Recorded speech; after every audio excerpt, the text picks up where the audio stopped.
Hello my dear friends, welcome back to my YouTube channel life with Evan. कैसे हैं आप सब? उम्मीद करता हूँ आप सभी अच्छे होंगे। मैं भी अच्छा हूँ। रोज हम कुछ ना कुछ इंटरेस्टिंग टॉपिक पे डिस्कस कर रहे हैं। मैं अपनी नॉलेजेस आपके साथ शेयर कर रहा हूँ। I hope I am pretty sure कि आपको जो भी मैं नॉलेज शेयर कर रहा हूँ उससे कुछ ना कुछ तो आपको फायदा जरूर हो रहा होगा, या फिर आपके सोचने का तरीका जरूर थोड़ा बहुत बदल रहा होगा। मार्केट में बहुत सारी इंफॉर्मेशन है, बहुत टाइप के ब्लॉग्स हैं, जिसमें कि जितना ज़्यादा आप ब्लॉग में आप जाएंगे, जितने ज़्यादा इंफॉर्मेशन कलेक्ट करेंगे, ज़्यादातर ज़्यादा चांस है कि आप कंफ्यूज ही होंगे। तो मैं क्यों अपने अपने बारे में आपसे शेयर कर रहा हूँ कि ताकि आपको एक आइडिया मिलेगा कि मार्केट में जो इंफॉर्मेशन मुझे मिल रही हैं बहुत सारी डॉक्टर्स की तरफ से, ये तो सारे जनरल इंफॉर्मेशन है, बट क्या कुछ कंजर्वेटिव तरीका भी है जिससे हम अपने बच्चे की देखभाल कर सकते हैं, और क्या वो फायदेमंद है? क्या किसी ने इसको इस्तेमाल किया है? क्या इसका कोई डॉक्यूमेंट है? तो जी हाँ, बिल्कुल है। ये सारी चीज़ें मैं खुद कर रहा हूँ और मैं अपना पर्सनल एक्सपीरियंस आपसे लगातार शेयर करने की कोशिश कर रहा हूँ।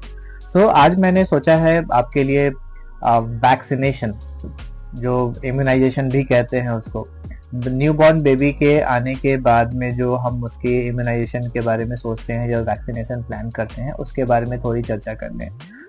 आप सबको पता ही है, अभी पुराने टाइम पे लिमिटेड वैक्सीन होती थी, कम वैक्सीन होती थी, और अभी के टाइम पे कितने सारे वैक्सीन हैं। जब मैंने स्टार्ट में रिसर्च करने की कोशिश करी, मैंने देखा कितने सारे लिस्ट ऑफ वैक्सीन है। मतलब इतना ज्यादा वैक्सीन देना जरूरी होता है क्या सच में? बच्चों को सच में इतने सारे वैक्सीन फायदेमंद होते हैं क्या? मेरे मन में तो एक ये बात आती है कि हमने एक वैक्सीन ली, उसके कुछ फायदे हुए तो उसके कुछ नुकसान भी जरूर होंगे, वो आज नहीं हो बाद में जरूर होंगे। जी हाँ, बिल्कुल आप सही समझ रहे हैं। तो मैं साइड इफेक्ट्स की बात कर रहा हूँ। तो क्यों ना हम इतने लिमिटेड ही वैक्सीन लें, जिससे जो कि बच्चों को बहुत ही इम्पोर्टेंट है और जिसको अवॉइड नहीं कर सकते। जैसे रोटा वायरस है, निमोनिया के वैक्सीन है, पोलियो के ड्रॉप्स हैं, डीटीपी के वैक्सीन हैं, तो बीसीजी है। तो बच्चा भी जैसे ही हमारा न्यूबॉर्न होके एयर में आता है, तो बहुत सारे पैरासाइट्स हैं, वायरस है, बैक्टीरिया है, जिसके कम्युनिकेशन में आते ही, कांटेक्ट में आते ही बच्चे को ट्रांसमिट डिजीज हो सकता है। और वो एक बार बच्चे को डिजीज अगर पकड़ लिया तो वो दोबारा जाने वाला नहीं है। और पोलियो बहुत ही आम चीज है, आपने देखे होंगे, हमारे आसपास के बहुत लोगों ने अपने टाइम पे इग्नोर किया होगा। तो पोलियो तो आपने तो कितने ही देखे होंगे, लेकिन शायद आपने टेटनस का नहीं देखा होगा कैसा होता है। एक बार जरूर देखिए। टेटनस का वायरस अगर आपको अटैक करता है तो वो आपके पूरे नर्वस सिस्टम को डैमेज करता है। मैं आपको ये फोटो दिखा सकता हूँ, ये टेटनस होने के बाद, जिससे टेटनस होता है किसी को, तो कैसी हो जाती है बॉडी। वेल, अभी कितने सारे वैक्सीन है, इसके बारे में अपने को बात नहीं करनी है, कितने सारे इम्पोर्टेंट हैं।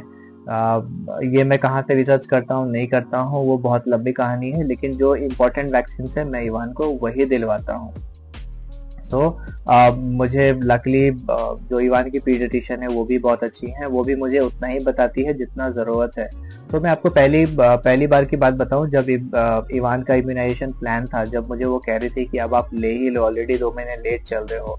इनफैक्ट मैंने बीसीजी भी इवान को 2 महीने के बाद दिलवाया था। डर तो मुझे बहुत लग रहा था, क्योंकि वो रेगुलरली फॉलोअप्स में जा रहा था, बाहर के हवा के कांटेक्ट में आ रहा था। वैसे तो मैं कोशिश करता था वो गाड़ी में बंद करके उसको ले जाऊं, बट अभी किसी हॉस्पिटल में आप जा रहे हैं या कहीं क्लिनिक में जा रहे हैं, तो वहाँ के एयर से कैसे बचाओगे आप? बहुत ही मुश्किल से 2 महीने निकाले, फिर बीसीजी वगैरह उसको हमने पहली बार दिया। मैडम ने बताया हमें कि ये सारे वैक्सीन बहुत इंपॉर्टेंट है। तो सबसे पहले इवान को जो वैक्सीन है वो लगे हैं बीसीजी के 2 महीने के बाद। मेरे पास चार्ट भी है, मैं आपको चार्ट भी दिखा सकता हूँ अगर आप देखना चाहें तो।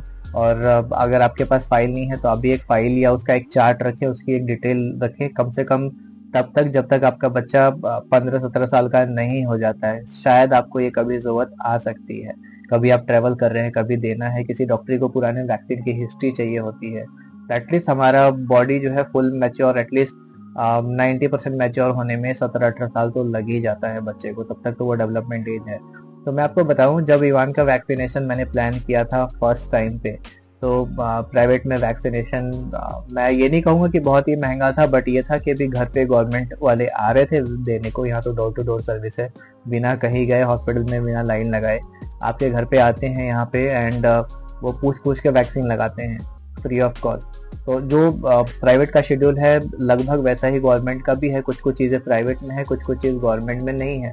लेकिन जो चीज़ें गवर्नमेंट में है उससे एडिशनली प्राइवेट में एक आध एडिशनली ही प्राइवेट ऑर्गेनाइजेशन वैक्सीन बनाती है। उसके फायदे मैं आपको बाद में बताऊंगा क्या फायदा है उसका। पहली बात, जो म्यूनसिपालिटी के सिस्टर्स हैं, मतलब जो डॉक्टर के साथ होती हैं, वो भी डॉक्टर को लेके आती हैं वैक्सीन करने के लिए। मैंने उसको ईवान के फाइल दिखाए, वेट वगैरह दिखाया, उन्होंने बोला ठीक है बच्चे को ले आओ, हम वैक्सीन लगाते हैं।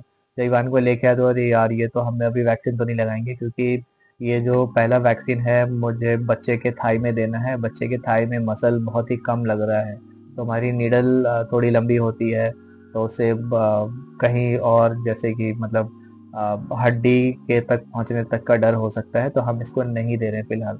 अब तक हो चुके थे 2 महीने और करीब 1 week.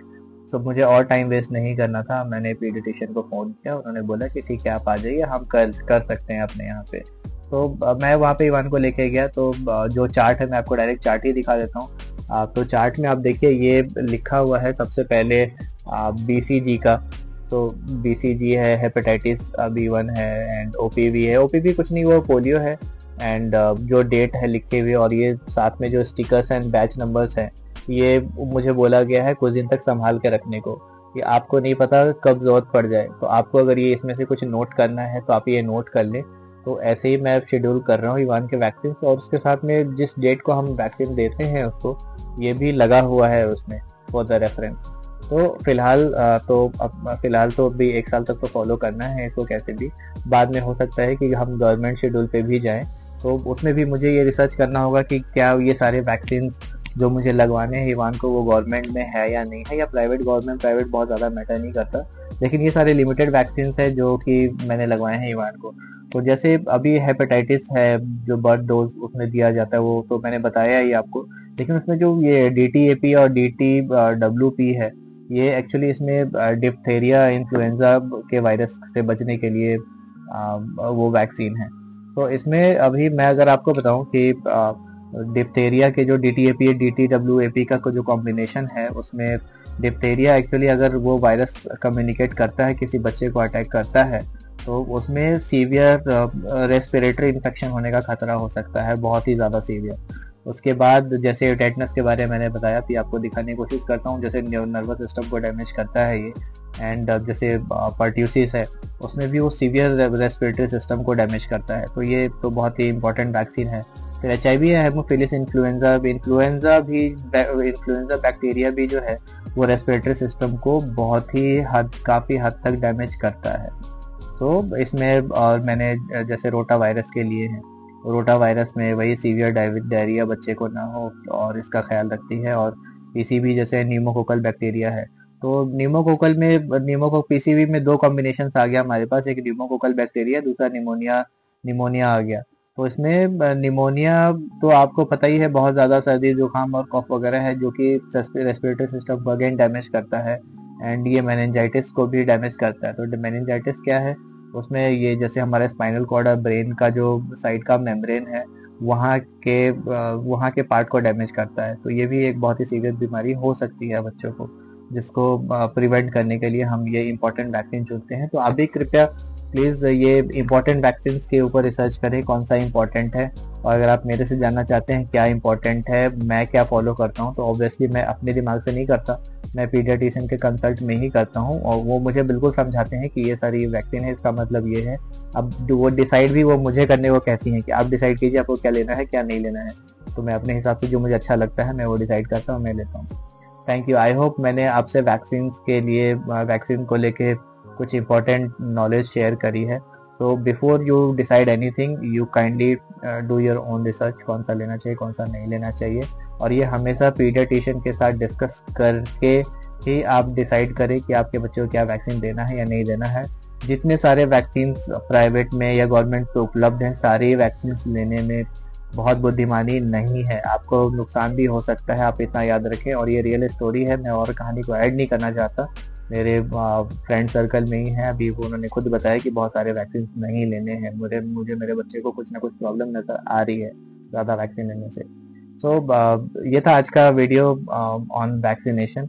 Do plan vaccination of your child. अगर आप कहीं पे भी हैं तो ये हर जगह किसी भी बेबी केयर सेंटर में अवेलेबल है या गवर्नमेंट हॉस्पिटल में अवेलेबल है। Please don't miss it. Thank you for watching. Thank you for stay connected. Life with Ivan.